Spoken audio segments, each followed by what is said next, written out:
Okay. अच्छा, तो अभी जो इसमें अब कोर्स, और उसके अलावा जो लीगल प्रिलिमिनरी लीगल ऑब्जेक्शन है, अब प्रिलिमिनरी लीगल ऑब्जेक्शन जो है क्योंकि प्लेंट में तो वो पार्ट नहीं था, लेकिन रिटन स्टेटमेंट में हमने सबसे पहले प्रिलिमिनरी ऑब्जेक्शंस जो है वो रेज करने, वो उसको हम कहते हैं लीगल पॉइंट्स। वो होते हैं सूट के जो प्लेंट की मेंटेनेबिलिटी पर।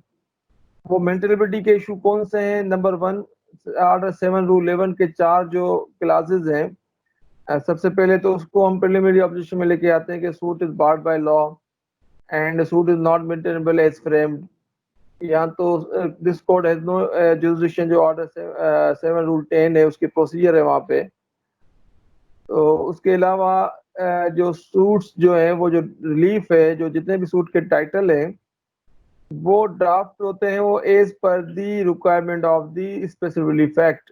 अब what is the specific relief act? The relief equitable relief which has been granted as per the substantive law of the specific relief act। जिस तरह सूट के नेचर्स हैं, जिस तरह सूट के नेचर एक पोजीशन है, रिकवरी है, special performance of the contract है, या कैंसिलेशन ऑफ द डॉक्यूमेंट है, या सूट फॉर डिक्लेरेशन है, या सूट फॉर इंजेक्शन है, ये सब स्पेशल रिलीफ एक्ट में इसके जितने भी प्रिंसिपल है बीन गिवन। अगर उसकी कोई वायलेशन है या उसके मुताबिक सूट नहीं बनाया गया, तो हम उसको भी ऑब्जेक्शन रेज करते हैं कि this suit has been not drafted as per the, जो कंटेंट्स है, जो कॉज ऑफ एक्शन जो बनाते हैं, वो as per the suggestion given in the provision of the 42, 39 या सेक्शन 8, या तो सेक्शन 12 या 24 के तहत, जो स्पेशल रिलीफ एक्ट के तहत नहीं है। तो इसके अलावा दिस सूट इज जो है bad by the parties are not properly friend, misjoinder, non joinder. तो ये प्रिलिमिनरी ऑब्जेक्शंस होते हैं जो हम इनिशियली उस पे जो है राइट डाउन करते हैं, फिर उसके ऊपर हम उसको कोर्ट को आर्ग्यूमेंट करते हैं उसके ऊपर, कि कोर्ट पूछेगी भाई सूट क्यों नहीं मेंटेनेबल है, तो उसको फिर कोर्ट को आपने कन्विंस करना है कि on these points, legal point, this suit is not maintainable. There second point होगी, कोर्ट आपसे पूछेगी कि आपका एक इशू है कि this court has no jurisdiction, तो फिर आपने उसको कन्विंस करना है as per the requirement of section 16, 17, 18, 19 और 20 ऑफ द सीपीसी, कि this court has no any jurisdiction to entertain the matter. और उसके अलावा मेंटेनेबिलिटी ऑर्डर 7 रूल 11 की 4 क्लासेस जो हैं कि कोर्ट फीस सही नहीं है, अगर कोर्ट फीस सही है तो प्रॉपरली उसको पे नहीं किया गया, या कॉज ऑफ एक्शन नहीं है, without cause of action you can not file the suit. और उसके बाद बार्ड बाय लॉ। अब बार्ड बाय लॉ के जितने भी सूट्स मैंने अभी आपको बताया पोजीशन के, कि हर सूट का, जैसा पोजीशन की जो रिलीफ है, 2 किस्म के हैं। एक पोजीशन आप सीख कर सकते हैं विद टाइटल, जिसकी ऑफ लिमिटेशन में 12 साल की लिमिटेशन है। एक विदाउट टाइटल जिसकी 6 मंथ्स है। तो इसी तरह फिर सूट फॉर रिकवरी है, सूट फॉर रिकवरी, और उसके बाद जो suit for special performance of the contract, तो इनकी भी limitation has been provided under the law of limitation. तो whether your suit is within time. तो हम अभी पॉइंट जो अभी डिस्कस कर रहे थे कि किसी भी रिटन स्टेटमेंट बॉडी ऑफ, जैसा प्लेंट हमने बनाना सीखा था, तो the body of written statement किस तरह बनाएंगे? सबसे पहले कोर्ट का नाम, फिर केस का नंबर, और फिर पार्टीज की समरी, शॉर्ट जो लिस्ट होती है। फिर उसके बाद आप रिटन स्टेटमेंट लिखने के बाद सबसे पहले आप preliminary objection in the shape of paragraph number 1, number 2, number 3, इसी तरह आप लिखेंगे, this suit is not maintainable, this court has no jurisdiction. और इसके अलावा लिखें, this suit is barred by law, this suit is come in the ambit of res judicata. इसी तरह जो लीगल ऑब्जेक्शन हो सकते हैं एक्सपेक्टेड, जो उसके आप थॉरली इसको आप मेंशन कर लेते हैं, फिर इसको बाद में आपके इसके जो है पैरा बनाने से सूट जो है वो डिसमिस नहीं होगा। फिर उसको उसके ऊपर आपको जो है उसके इश्यूज जो है फ्रेम होंगे, फिर प्रूव करना पड़ेगा कि ये जो ऑब्जेक्शन आपने रेस किए हैं वेदर वो सही है या गलत है, फिर वो कोर्ट डिसाइड करेगी। तो फिर उसके बाद जो हम लिखते हैं कि दिस सूट जो है has been not drafted as per the law of declaration section 42 जो है उसके तहत जो है वो सूट जो है वो भी पूरा नहीं उतरता। तो ये इसको हम कहते हैं प्रिलिमिनरी लीगल ऑब्जेक्शन। और फिर नेक्स्ट बॉडी जो सेकंड पार्ट होगा इसका रिटन स्टेटमेंट का, वो होगा para-wise reply off the plaint.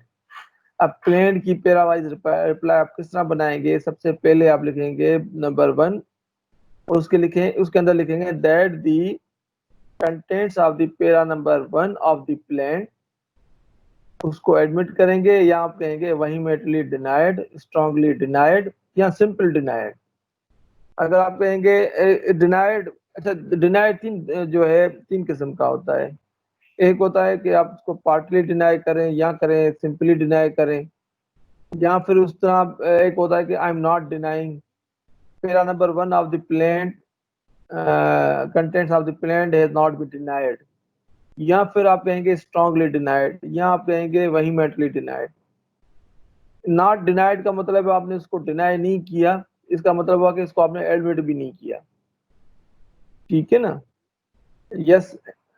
तो इस तरह ही पैरा को हम पैरा वाइजली जो है उस पे हम उसको एडमिट करेंगे या डिनाई करेंगे। और जिस तरह हमने कहा कि that the para number 1 of the plaint strongly denied, उसको डिनाई करके सिंपल, अच्छा इसको आप इससे छोड़ देंगे तो उसको हम कहेंगे simply evasive denial, that is the not acceptable in the court of law. फिर उसके आगे आप लिखेंगे इसको आप जितना बचना चाह रहे हैं कि ये एवेसिव डिनाइल ना हो, या आप अगर उसको एक्सप्लेन ऐसी कोई बात ना लिखें जिससे बर्डन आपके ऊपर आ जाए, तो आप कोशिश करते हैं कि उसका जवाब इस तरह बनाएं कि ये बर्डन उसी के ऊपर रहे, प्लेंटिफ के, क्योंकि उस बर्डन पे इश्यूज फ्रेम होते हैं। फिर जब इश्यूज फ्रेम हो जाएंगे तो फिर उसकी एविडेंस उसी पार्टी को पेश करनी है जिसको इश्यूज जो है वो प्रूफ करना है। अगर वो पार्टी सक्सेसफुल नहीं होगी तो फिर प्लेंटिफ को कोर्ट नहीं कहेगी या डिफेंडेंट को कि अब ये तुम इशू प्रूव करो, नहीं, तो वो फिर अगेंस्ट या नेगेटिव चला जाएगा उस पार्टी के अगेंस्ट जिसने वो इशू प्रूव करना था। तो आप उसके अगर आपने deny it is strongly denied के बाद आप लिखेंगे it is further submitted that plaintiff is the not law-abiding citizen of the Pakistan because he is habitual criminal. There are many FIR has been lodged against plaintiff at the various police station. यहाँ लिख के आप फिर stop करेंगे। The copies of the FIR, photocopies of the FIR has been attached here with the Annexure A.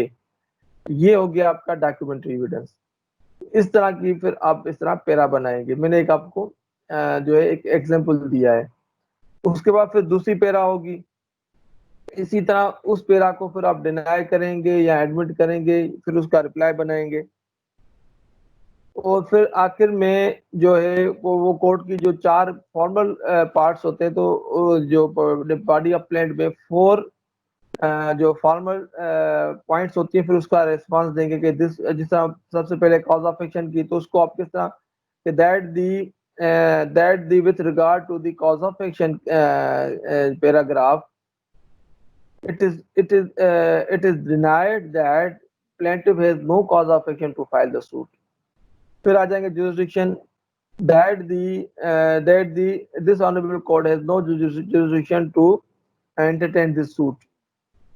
फिर आ जाएगा court fees का, that the suit has been frame under valued and so plaintiff has not submitted या paid proper value of the suit.